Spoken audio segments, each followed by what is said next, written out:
Welcome to Tell the Story, the podcast where we bring you real and raw conversations about resilience, growth, and purpose after a life of service. I'm your host, Doug White, a veteran, retired first responder, and author of Hiding in Plain Sight, The Truth About Trauma, Service, and the Way Forward. On this podcast, we focus on more than just origin stories and the challenges of service. We explore how veterans, first responders, and their families move forward to thrive. Through honest and thought-provoking discussions, we highlight resilience, perseverance, post-traumatic growth, and opportunities that can be found in life's next chapter. This episode is proudly brought to you by Polestar Coffee, fueling the brave with the finest blends. Find them at polestarcoffee.com. If you enjoy this podcast, please like, subscribe, and leave a 5-star rating. Every review will help spread the message and keep us bringing these stories to life.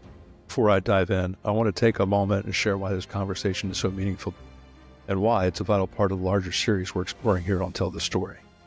This episode builds on a powerful series we've been creating with incredible experts like Dr. Chris Free, Lena Grunlow, Dr. Kirk Parsley, and firefighter J.D. Miller.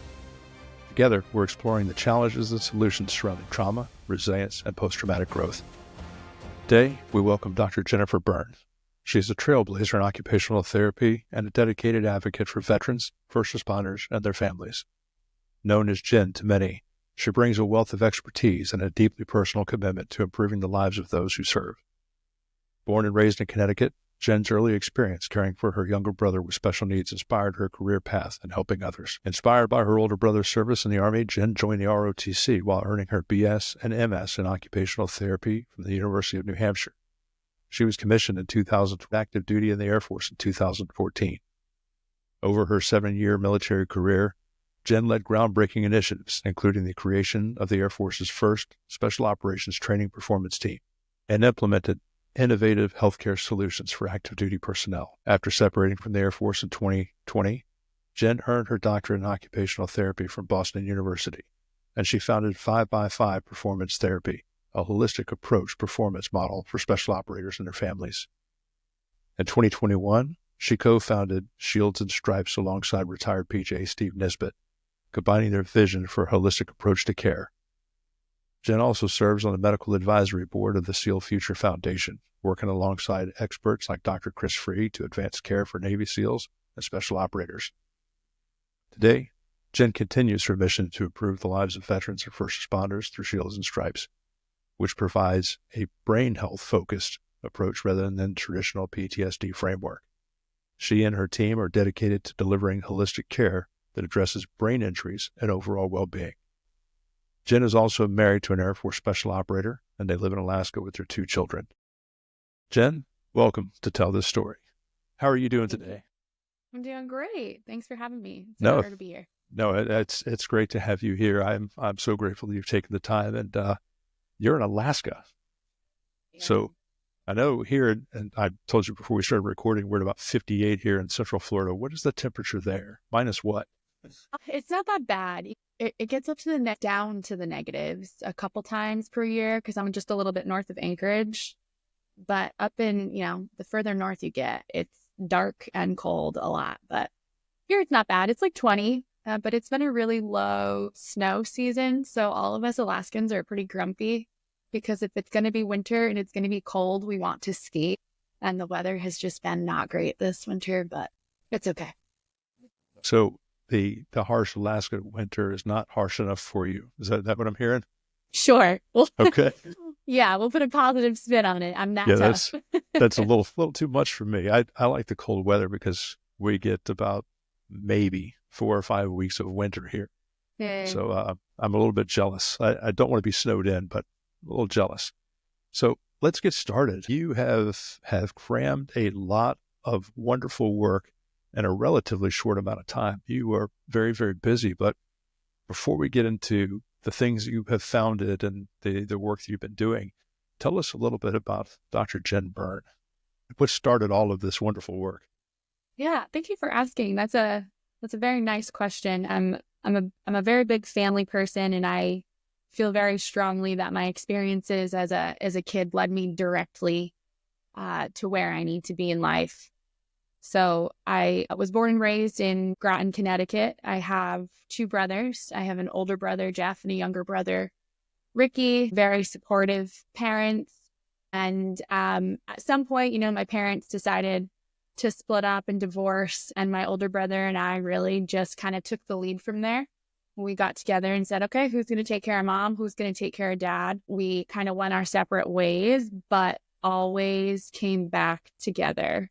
So I went with mom, took care of little brother who has special needs. My older brother went with dad. And we were a little bit of troublemakers during that time because we had this newfound freedom. And we could have definitely ended up in different places. But my brother got in a little bit of trouble. He didn't do so well in college. And he found himself enlisting in the Army and just turned it around. And he found purpose. And he had this newfound sense of pride. And my entire family was just so proud of him. And I thought, dang, I need to do the same thing. So I told him that I was going to enlist in the Army. He caught wind of that. Took me out of school once when I was a senior, sat me down and said, you're going to be an officer and you're going to be an officer in the Air Force. I was like, okay, fine, I guess I'll do that.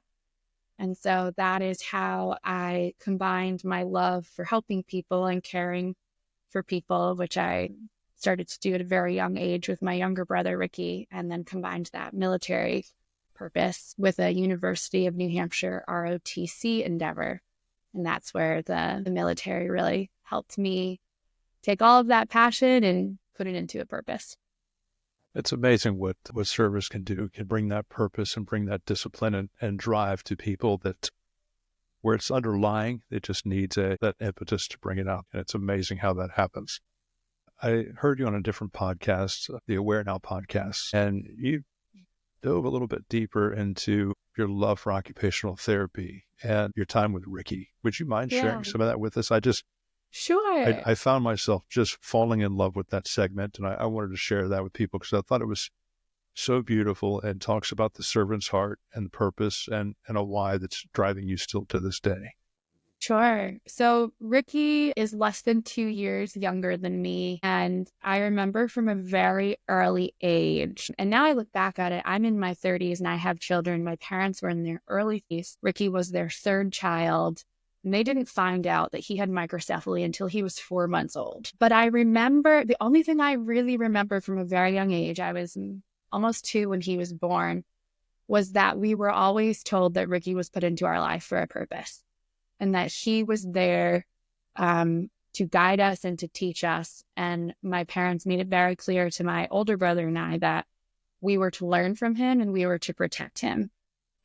So that's what we did. And Ricky and I, being closer in age, really kind of allowed us to go through school together. In high school, I would pull him out of his classes and bring him to like the homecoming events. I got in my fair share of fights when I was littler, defending, any words that I didn't appreciate, whether they were directed at Ricky or not. I felt very strongly about that. But I love that.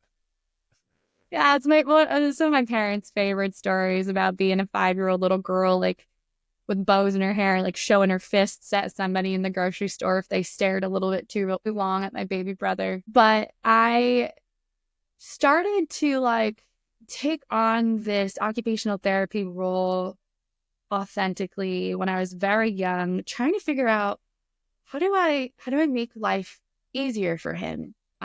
He loves music, but he couldn't figure out how to put music on. So it was like, okay, I think I can rig this. You remember those buttons that said that was easy? I think I can rig this big red button so he can just press a button and the music comes on. So I started doing these things and making communication books and really paying attention to the things his therapists were doing and kind of taking that role on for myself. And I didn't even know what occupational therapy was. And I still think a majority of people don't know what occupational therapy is. But when I went to school and learned about it, I was like, oh my gosh, that is exactly who I am. That's exactly what I have been doing for my life, advocating for my baby brother. So it just really seemed to fit. And when I started really investigating occupational therapy and mental health and occupational therapy in the military, it was done. And, I was an average student when I was kind of forced to study everything in high school. And I became a 4.0 or close to it student once I was able to really study something that I loved. That's incredible. So you got a doctorate in Big Sister. That's right. That's exactly it. I'm sorry. I love that story. That story is just, it's fantastic. And to hear people's why and what has driven them into their purpose, that's amazing. I think purpose is, it's what drives us. And it's one of those things we may lose sight of at some point during our service, and especially after our service when we transition back into the civilian world. So your time in the Air Force, so you went into the Air Force as an officer. It led you to work with special operators and their families. How did that come about? So I commissioned in 2014 as an occupational therapist, different than physical therapy, but we work together. OTs are more, I would say, more function-based and more about making sure that the way we rehabilitate people is directly related to their home, their jobs, or anything that they want the therapy to be directed towards. So, for example, when I was in the military, we would get a physical injury. The PTs would, do the therapy and get them good to go. They'd pass them over to me, and I would go out on the flight line with people and say, okay, can you do X, Y, and Z to operate this helicopter? Let's take a look at what you need to do. All right.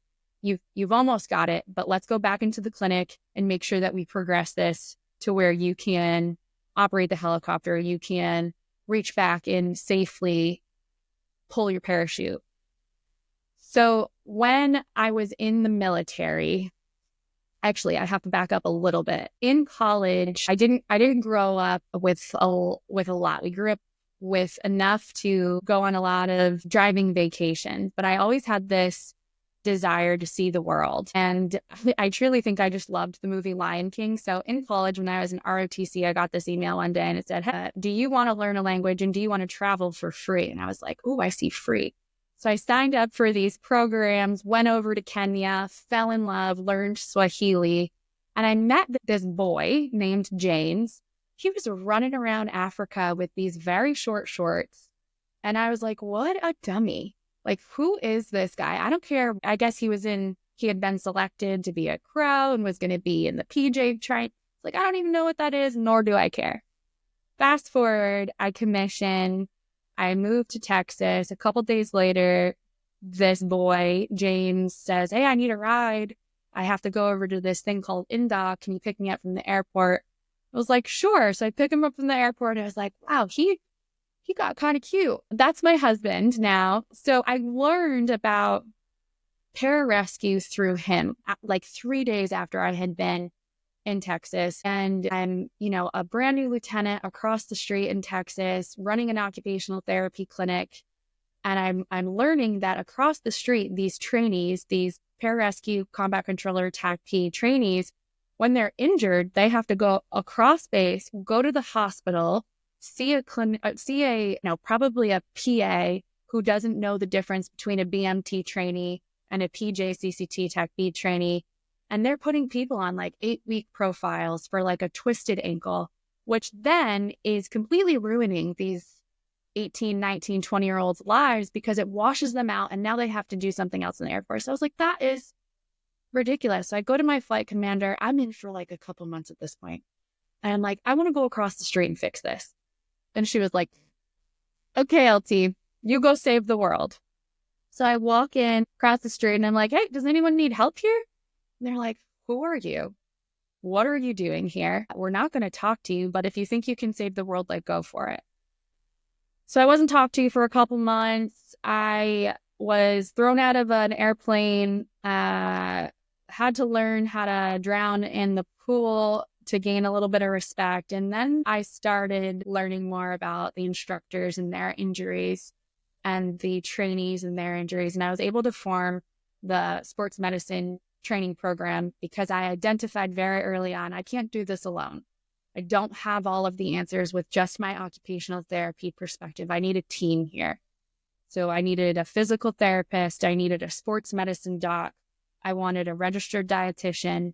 So we were able to really create this very small team, and it was magical and it was beautiful. And we were preventing injuries in the students, and we were gaining enough trust from the instructors to really start to learn what their injuries were. So that is where it started. And they put me in a closet at first, and they actually erased all of the letters in closet except for OT.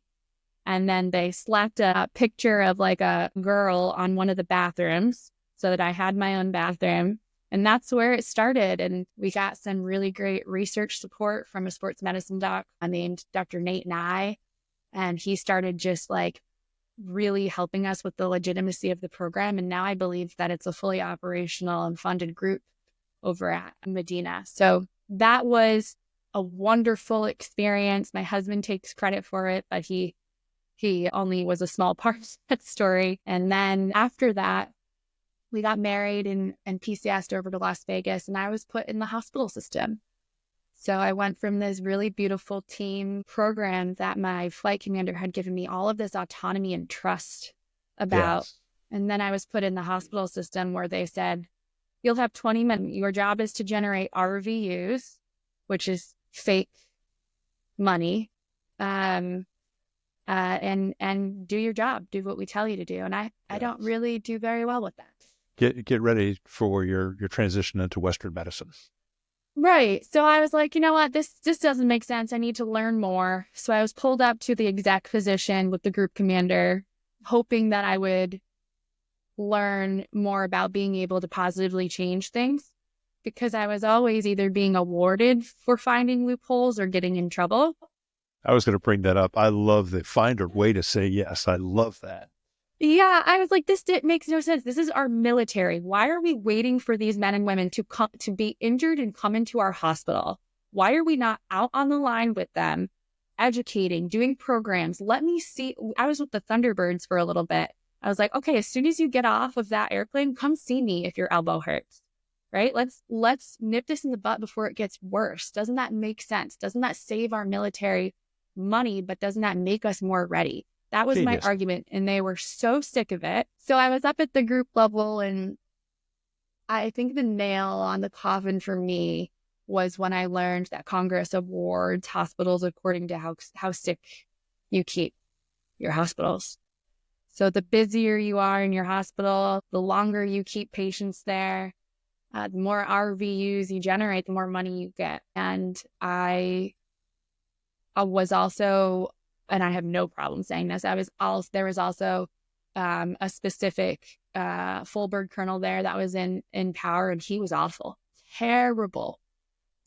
And I was like, this is interesting. So saw him get a couple of LORs for awful things, and he was removed, right? But he was just promoted and put somewhere else.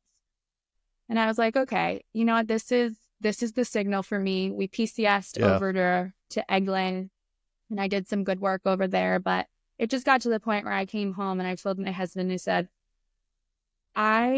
the way that I'm able to impact people depends on the leash that my flight commander keeps me on. And I can help more people. I know that I can help more people as a civilian. And as heartbreaking as that was for me, my husband agreed, and he said, okay, go for it, but you're going to need to create something and don't quit. And I was like, well, all right. I don't know I don't really know that that's a problem for you. It doesn't seem like it. No? It doesn't seem like it. I wanted to form my business and be successful the next day.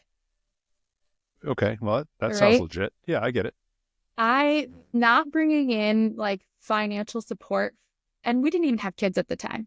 Not bringing in financial support in my marriage for like probably a full year really bothered me. When I had to turn in my CAT card that said I was a captain and I got you are his dependent card, I cried.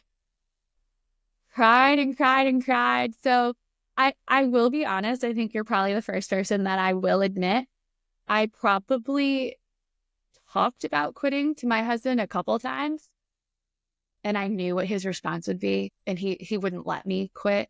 So I'm really happy. I'll give him that credit. I'm really happy Yeah, he that I made it had through the his support. pipeline and he's still in. I don't believe there's any quitting him. And Yeah.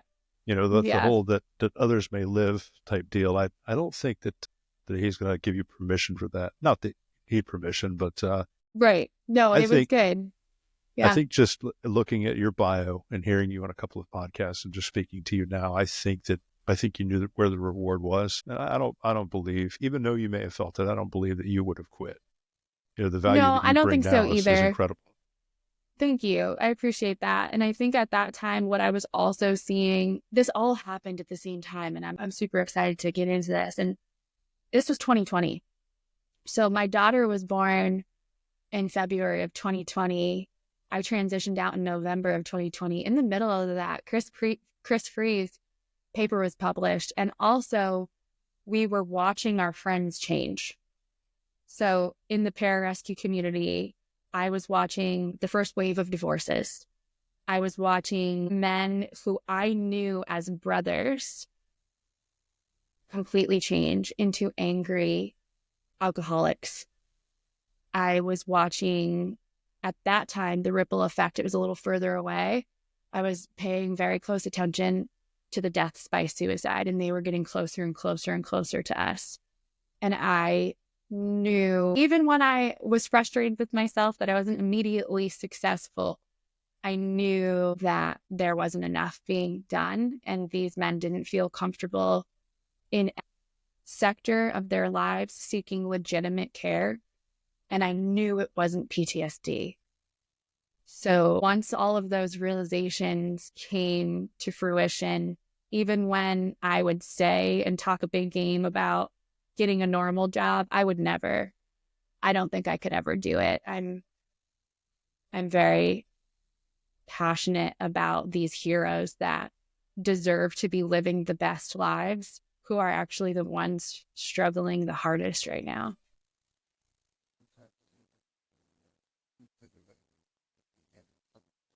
I really just want to take all that in because of everything you just said and it's a problem. It's a problem. And specifically when you said they don't trust traditional care to help them, it's just it's not there. And so moving forward in 2020, you found a study. What was that study? How was that impactful, and how has that driven you even still to this day? Gosh, you have these like core memories. I mean, you and I were talking about how you hear something, you read something, and you have this like physical reaction. That's it. Yes. That's it.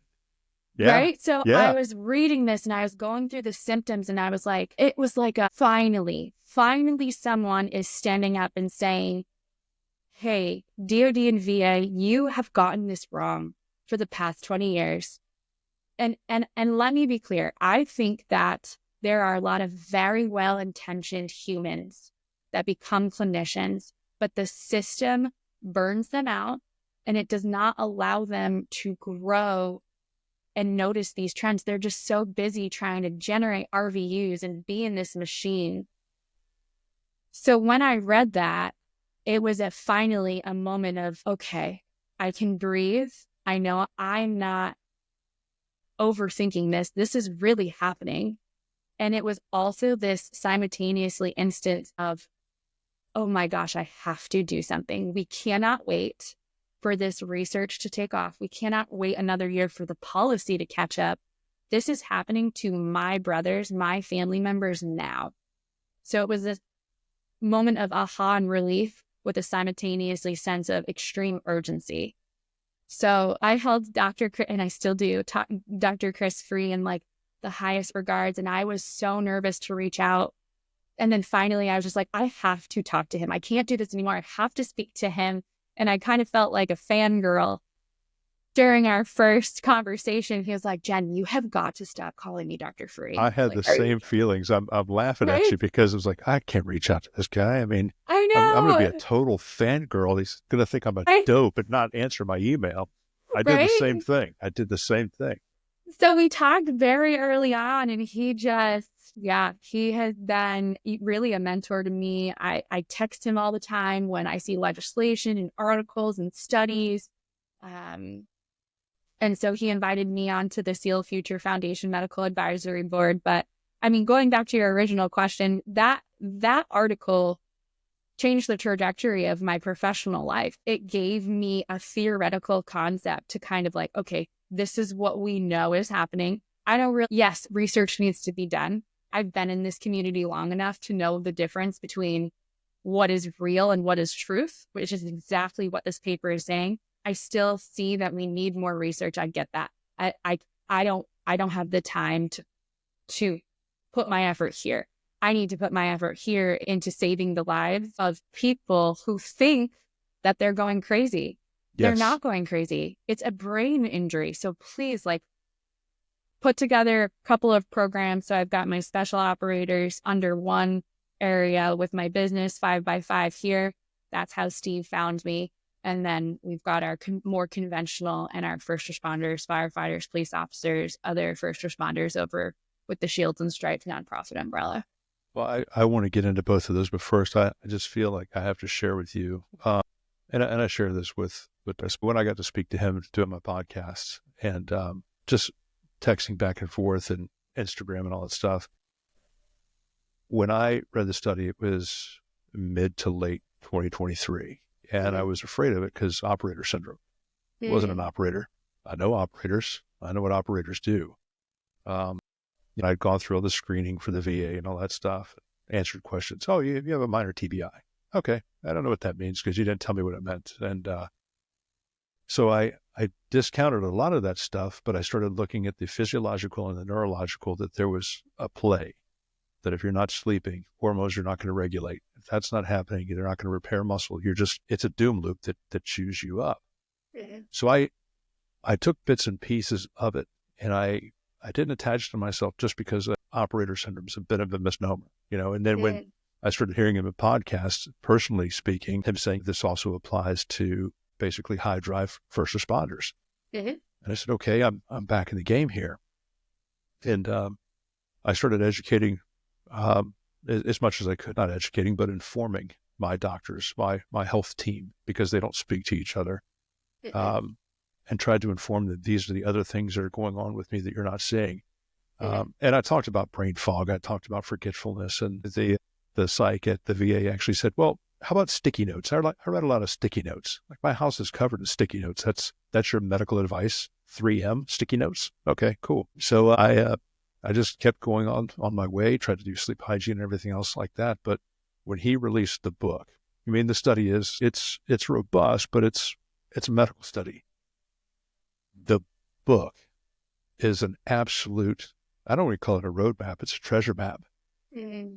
And I got that, and Jen, I read it cover to cover, and I tabbed pages, and I colored, and I wrote notes and wrote pages of notes on the side, and I got done with it, and I cried.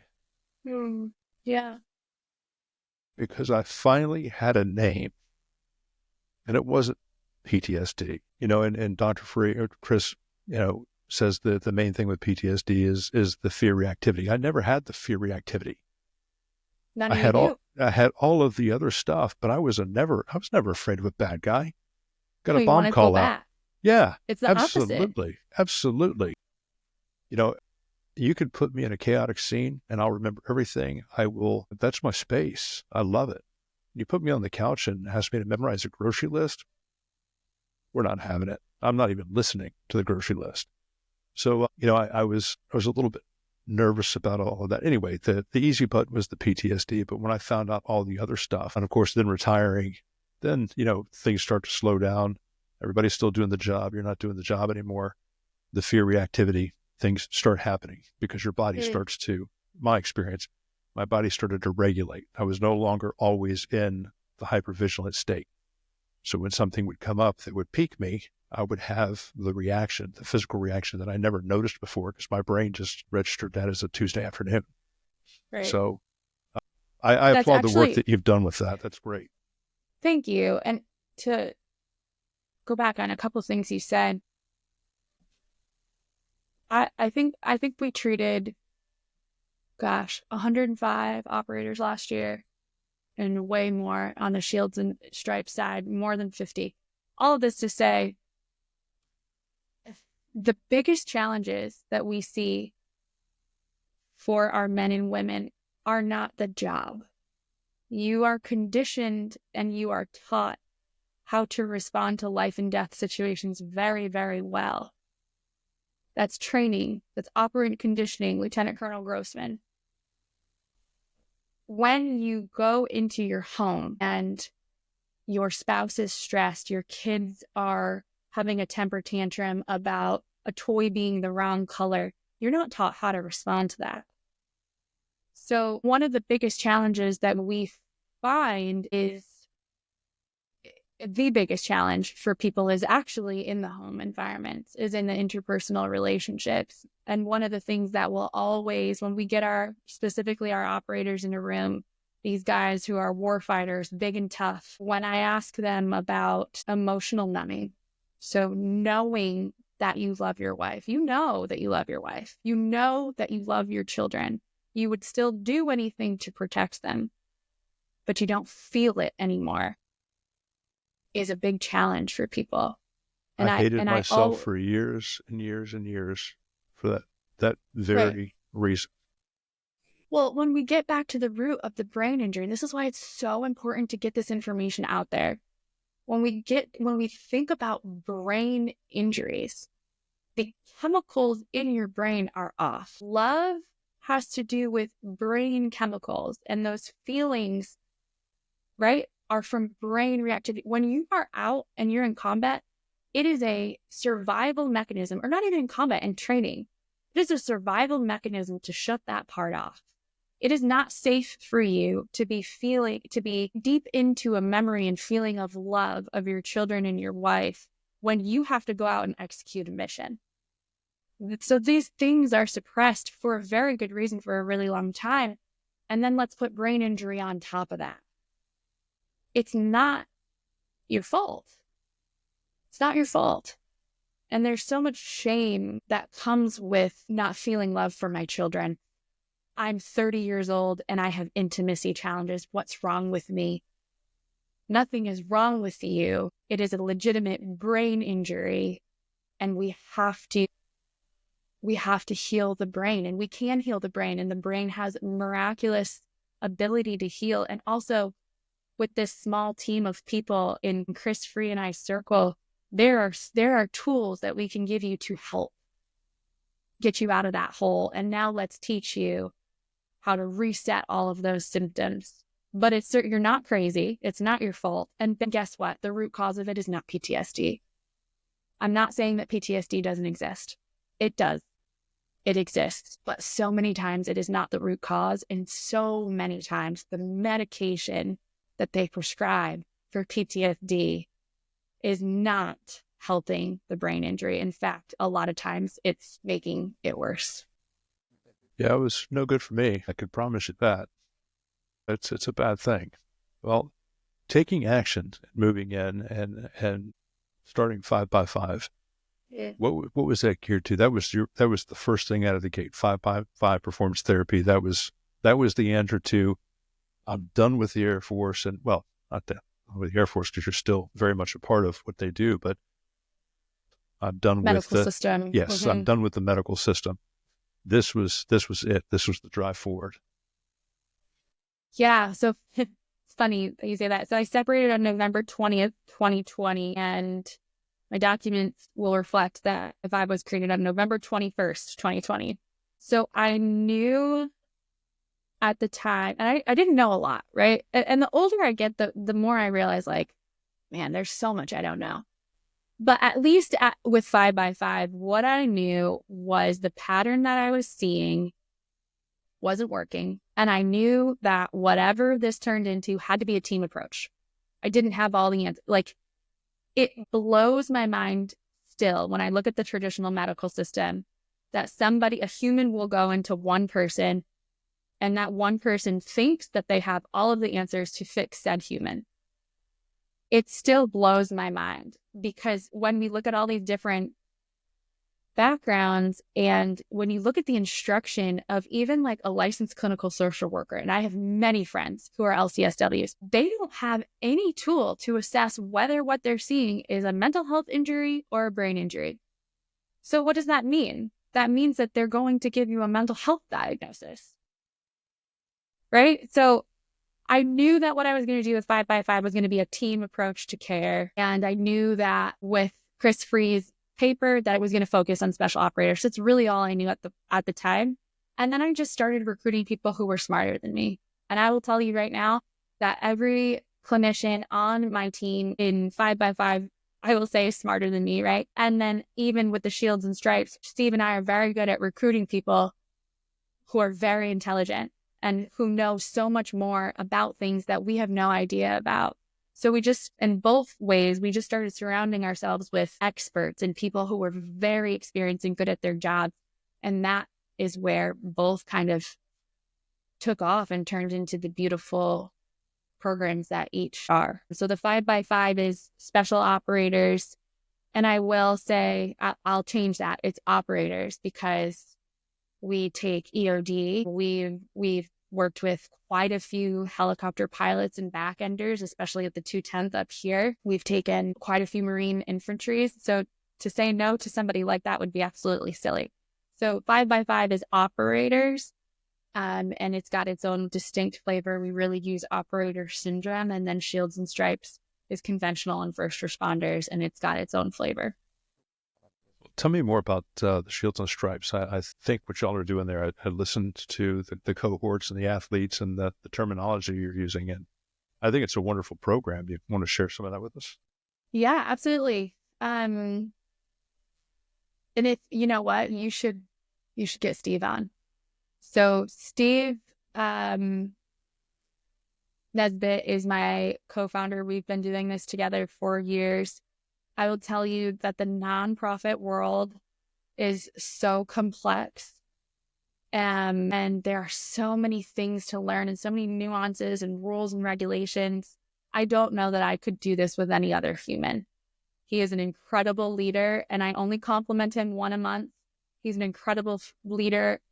He's been married to Ashley for 20 years, has 4 kids, and he's still able to do all of this. So Shields and Stripes, years ago, Steve has his own story about a massive amount of losses in his life, and one specifically the loss of Peter Cranes that he was the TL for, and it was a training incident, and that changed his life. And he was on the route to dying by suicide, but he decided to take this trauma in his life and turn it around and do something. And his father was also a police officer. And so he has his own story, and he knew he wanted to do something, right? So we were on the phone together in 2021 talking about what's wrong with the American medical system. He's getting my perspective from 5x5. And we basically kind of just came to this conclusion, like, okay, are we going to continue talking about this, or are we going to do something? And I tried to coach him. I was really not trying to jump into this with him because I saw how massive it was going to be, until he was like, listen, are you gonna jump? Because you're gonna either sink or swim. I don't need your advice. I need you as my co-founder. So are we doing this or not? Jeez. All right, here we go. So Shields and Stripes today, we have a very impressive board of directors. It's humbling, honestly, when you look at the experience of these humans. We've got a board of directors, we've got a board of advisors, director of operations, marketing director, alumni director. It's a massive operation. We've got partnerships in research endeavors. We've got a whole clinical team, and we are constantly making sure that what we say we do actually works. So with first responders and military members, we know that brain injury is it. And there are countless organizations out there who lament PTSD treatment. We're not one of those. We're a brain health program. So when we talk about brain health, we're talking about mental health, emotional health, cognitive health, physical health. All of that is under this umbrella of brain health. And also there's this social piece where we have to bring in the families into our care model. So we partner with an elite performance institute. We take 8 service athletes is what we call them. They're a mix of police officers, firefighters, some operators are in there, conventional, and we put them through a 3-week intensive program where we They hit the floor, strength and conditioning, and they're training next to professional athletes like NFL football players, MLB, NHL. They're all on the floor together. And we do that because they need to take on the mentality of being elite, because that's what they are. So they'll hit the floor, do strength and conditioning. We throw nutrition education at them. We throw physical therapy at them. And then they, hit the showers and then turn the corner and they go to their mental health appointment. It's not scary. It's not intimidating. It's a part of your performance plan. So that's where they start to peel back layers and layers of things that may have been suppressed all the way back to childhood traumas. Because a lot of us in the military, guess what? A lot of us have childhood traumas we never fully worked out in the military. That was our parents, right? So, and we have occupational therapy too, and that's what I am. And that's where they hit sleep, performance, coping strategies. What's your 3, 5, and 10-year goal? So it's very comprehensive. And then 9 weeks following that. So they leave us, and then 9 weeks are equally as intensive, where we bring the spouse into the conversation. And then we're continuously checking in with them, making sure that they're progressing their program into the home and work environments. That is incredible. Thank you. The 9 weeks, that's done with telehealth? Yep. Same clinicians that they saw in person, just basically follow them over into this virtual world so That's that they amazing. can see, they can see their refrigerator. They can talk to the spouse, see the dynamic there. They can see what their, personal environments look like to make adaptations for sleep. So we're utilizing kind of this hybrid model to really make sure that we're having a lifetime impact on these humans. And we are. I was going to say, it sounds like it. And when they graduate, they become alumni. So you're not done with them. No, I tell them, you guys are stuck with us. Like, get ready. Actually, it's a really fun statistic. I think right now you have it should come up with like a warning sign. I think you have a 25% chance of getting the Shields and Stripes tattoo upon graduating with us. We have had 15 people get this tattoo. So you enter into this alumni pool and everybody comes together. And we have an alumni director and she's crushing it. She'll throw out, retreat opportunities, and we have strength and conditioning programs that they can come on to. We have guest speakers come in. So, they're stuck with us. They become part of our family. Wow. Well, you mentioned a moment ago the 3, 5, and 10-year goals. What are the 3, 5, and 10-year goals of Shields and Stripes? And I hope it's to take in 10,000 responders and vets in a year, because this just sounds almost insurmountable to scale, but it just sounds like it's so needed and so valuable. I mean, it's just, God, what a gift to be able to attend that and be one of the athletes. It just sounds remarkable. Yeah, thank you. Thanks for asking. Steve and I are veterans, right? Like, we identified really early on, like, shoot, we don't know anybody with an incredible amount of wealth. How are we going to do this? I don't live like it's that. It's kind of expensive to do. So we really were just struggling to survive for a couple of years, but we knew that we needed to survive, because if we survived the first couple of years, then it was just going to take off. So, wonderful question. We actually have our gala in April that I'm putting on in Myrtle Beach. And Myrtle Beach is a very unique place because last year when we just stepped into the city, who didn't know us, no one could have showed up. They surrounded us, and it was our most successful gala. So to answer your question, right now we have partners in the space, and they're wonderful, and they really helped us with startup mode. But we've identified, that we need our own. We need to be our own bosses. So we are going to have our own facility. And if you can kind of conceptualize a facility, for example, in Myrtle Beach, well, we're still going to host our legacy programs. So being able to put through, the eight people in cohorts all around the United States, a mix of whoever we select to go through our programs in Myrtle Beach. But we're also going to positively impact that community by opening our doors to the police and the first responders of that community and or the state. So now, instead of having to travel all the way to Arizona and go through this application process, You've already got one in your state. So we need to solidify our first one. After we have that first one, after that city buys off on us, it's going to be wildfire. Yeah. Yeah, I would imagine. Because we're going to say, I mean, if we look at dollars alone, we're going to save, and cities love dollars, an insane amount of money by taking care of humans. And that is a win-win situation. Would you rather have a hungover, angry police officer show up to your door? Or would you rather have somebody who has these resources, someone who's healthy from the inside out, show up at your door to protect you? So we'll transition there in 5 years to regional facilities. And then eventually Steve will tell you, he's the visionary. I'm constantly like, I'm trying to reel him in. He is the visionary, and we want to have a Shields and Stripes facility in every state. I don't know the feasibility of this, and I know nothing about the nonprofit space or anything like that, other than it is very confusing. I helped and volunteered for a veterans charity, and it's just the rules going into that stuff are just, like you said, it's mind-boggling. Mm-hmm. But there are law enforcement agencies out there, state agencies out there, universities, in large cities that have the capacity to fund and host these things. They have the facilities. Here, the Tampa Police Department, Hillsborough County Sheriff's Office, big budgets, large departments. What's the possibility? And I'm dreaming here, but what's the possibility of having people employed by these agencies trained and how to do this, or bringing on staff of their own and having their own Field and Stripe facility there at their organization, or, the University of Central Florida presents, the University of South Florida presents. What are the possibilities of this framework of the comorbidities that go with PTSD, and then, operator syndrome, firefighter syndrome, first responder syndrome?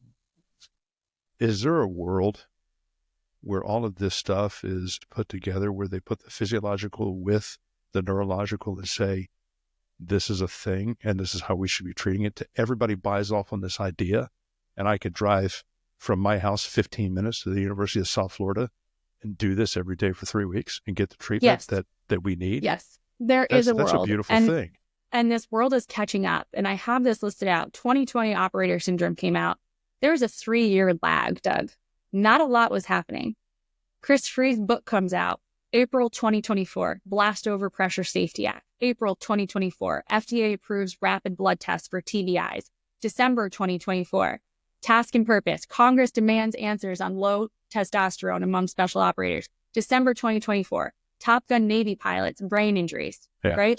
Saw that. That's what started the LinkedIn thing. Right. Okay, we've got the momentum. We've got the attention. Now let's do something. Don't create something new because we've already got it. No, so it's exactly what there. You're saying. And what we really love is the idea of partnering with universities, because what we've got right now is beautiful. We've got this partnership where our athletes are working out on the floor and taking on the persona of being an elite athlete, like a professional athlete. So our service athletes are now on the floor, and this mutual respect happens, and it is so amazing to see professional football players saying, hey, can I work out with you guys today? I want to show you my respect. These are big names, right? So there absolutely is a world, and it's not that hard, to be quite honest, where we grab universities, professional sports facilities, and we partner. Maybe we don't have to build our own facility. Maybe we operate in tandem. And how amazing would it be to have our professional athletes get to know the names of the kids of their local police officers? That, to me, is common sense. So I think there is a world, Doug, and Awesome. I don't think that we're going to be going anywhere.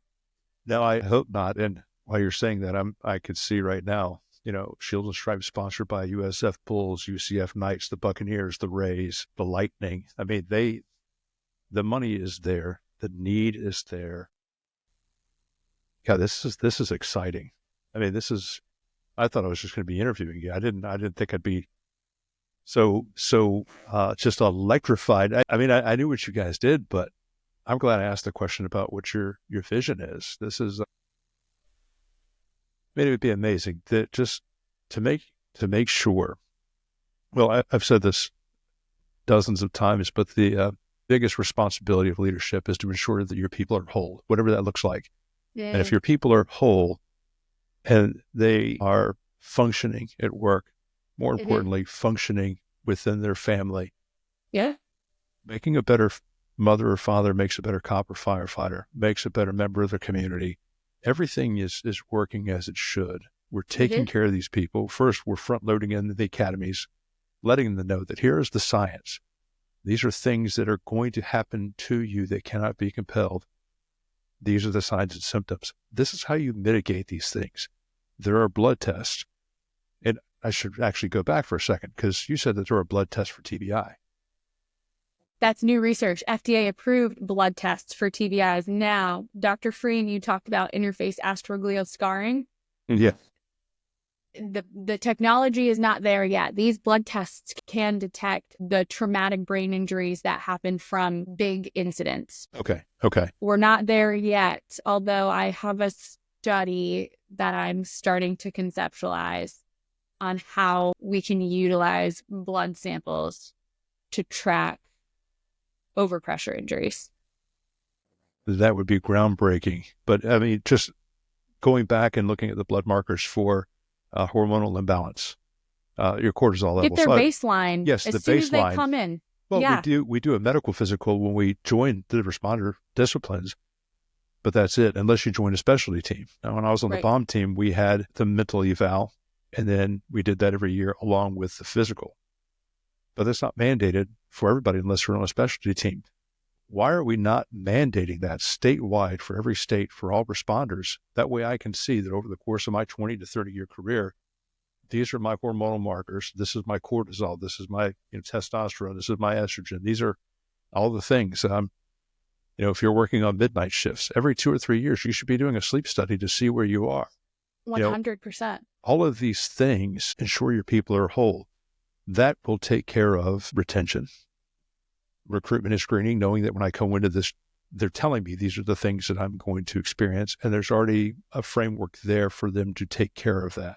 There are so many things that can be done that don't cost a lot of money, but the infrastructure is there. We already have an EAP. Why don't we have something that is detached from your insurance that I can go and get help if I need it, that doesn't report back to my organization?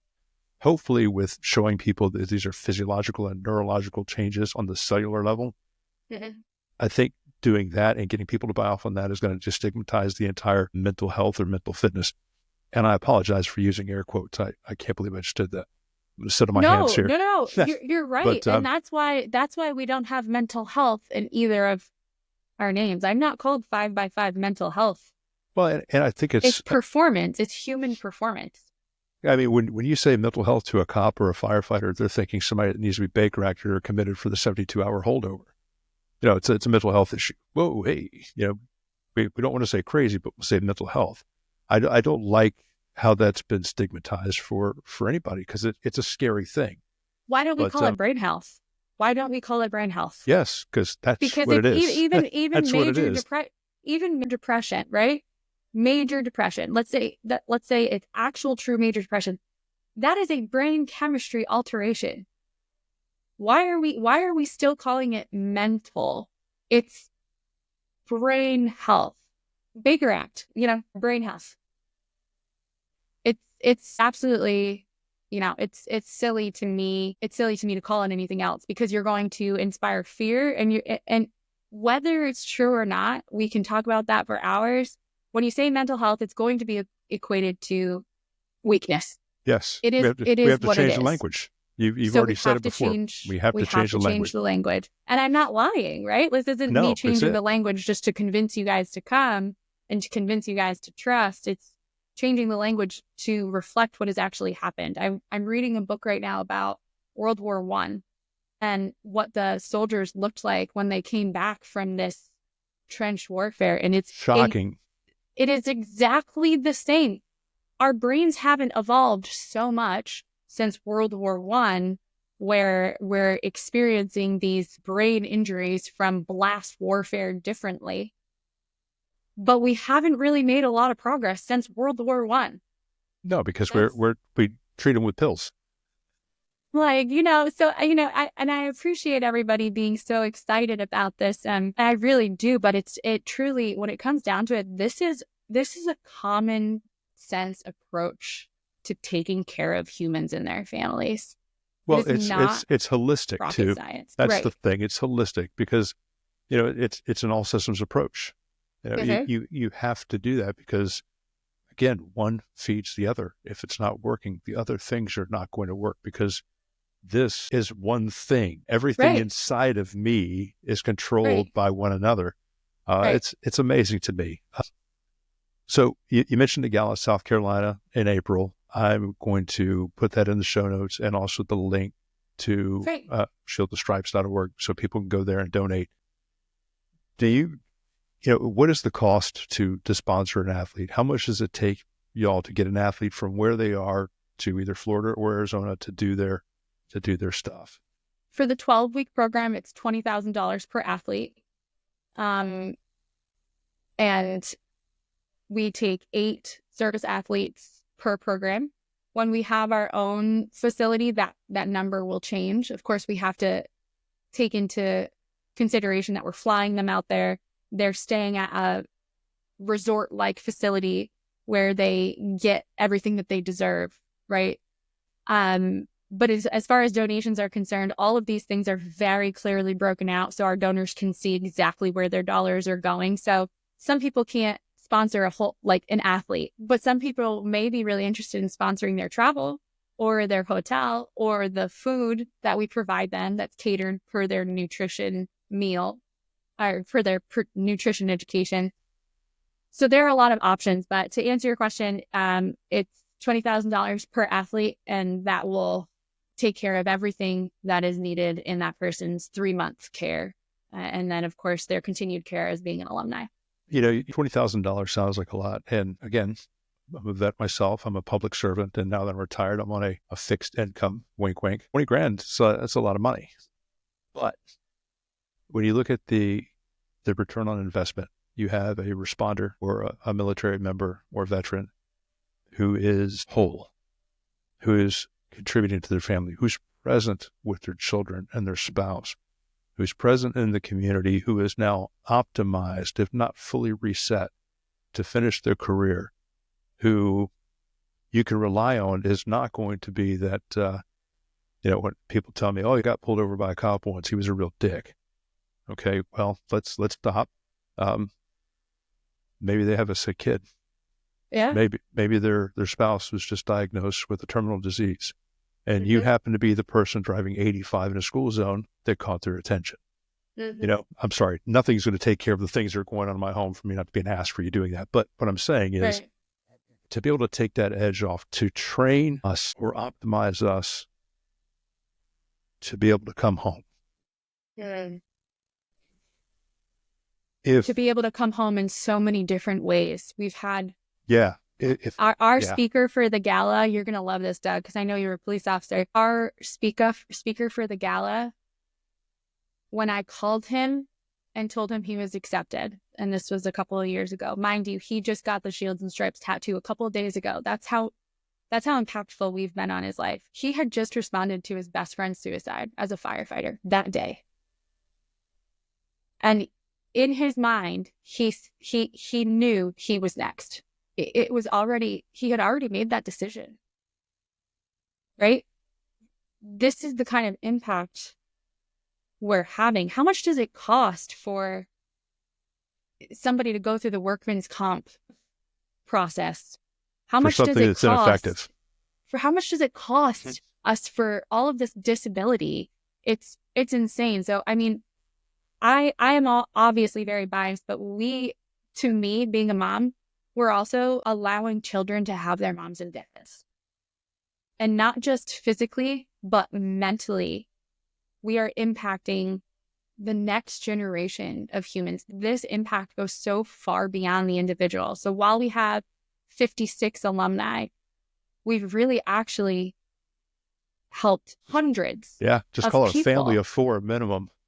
Right, exactly. So what is it's just a ripple effect. Now you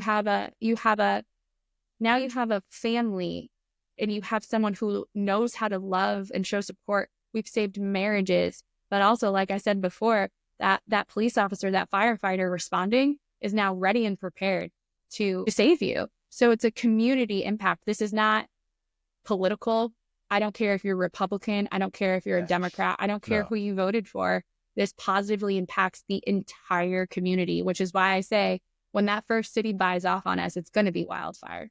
Yeah, the amazing thing is that these folks, these athletes, when they become alumni, hopefully there are some that are in leadership positions that take this back to their organization and are now, waving the banner of, hey, this is what this really is. I mean, this impact, God, I'm so excited to see this. I really am. I'm so glad that I happened across the LinkedIn video that you did with your colleagues, and I am so grateful for you taking the time today. Thank you. As I'm we very wrap happy up, to be here. well, thank you. Where can people find you? I want everybody to be able to find you wherever you're at. Sure. Except in Alaska. Yeah. Up here in Alaska. If you are a current or prior military member or a first responder and you have symptoms that are negatively impacting your daily life, I don't care what your diagnosis is. It doesn't have to be diagnosed with PTSD. You don't be diagnosed to come see us. If your everyday life is negatively impacting you, you should consider applying. So you can find us at shieldsandstripes.org. So that's a 3-week program, which is a heavy commitment, followed by a 9-week telehealth program where your spouse will be integrated into that program. If you'd like to donate, you can go to Shields and Stripes. If you want to attend our gala or sponsor our gala, all of that is on shieldsandstripes.org. And then just to hit on the other side of the house, if you are an operator in the special operator community or an operator in the sense of, having been exposed to blast injuries and you are negatively impacted every day and you're identifying with symptoms of operator syndrome and you don't know where to go, that's where you may consider the 5x5 performance therapy lane, and that's 5x5performancetherapy.com, and you can find my email and contact information. I also just give everybody my phone number because I think it's imperative that somebody has a real human to call if they are needing help, and that's 860-857-1763. So if you don't feel like you want to go email me, then call, text. I'm here to, this is my life. This is my life calling. So it's not a burden to me. If you trust me enough to pick up the phone, to text or call me, then I'm going to be on the other end of that. Finding a loophole to say yes. That's right. I love it. I love it. Wow. Thank you so much again for taking the time. And I want to key in on one thing you said before we close out. And I want everybody to hear this, that Dr. Jennifer Byrne, the doctor, just said the barrier to entry, getting help, is wanting help. Nothing else. No diagnosis, no metric of how many traumatic events, none of that stuff. It's wanting help, simply raising your hand. So with that, thank you very much. We'll see you next time. Okay. Thanks, Doug. Thank you. Thank you for joining us on this episode of Tell This Story. I hope you found today's conversation with Dr. Jenn Byrne as insightful as I did. If you'd like to connect with Dr. Byrne or support Shields and Stripes, you can find her at shieldsandstripes.org or 5x5 Performance Therapy at 5x5performancetherapy.com, or email her, jennifer.byrne, that's Byrne, at shieldsandstripes.org. Be sure to check out their annual gala on April 26th in Myrtle Beach, South Carolina. Visit their website for details on how to donate, sponsor an athlete, or contribute to their mission. A huge thank you goes out to Polestar Coffee for sponsoring this episode. Fill your mission with the best blends. Visit polestarcoffee.com. If you enjoyed this podcast, please like, subscribe, and leave us a review. Every rating helps us continue sharing these important stories. Follow me on Instagram, LinkedIn, Facebook, and our YouTube channel, or just visit DougWhiteOfficial.com for all of our links. We'd love to hear from you. Suggest guests or even tell us about topics you'd like us to cover. Thanks for tuning in to Tell This Story, and remember, there's always a way forward. See you next time.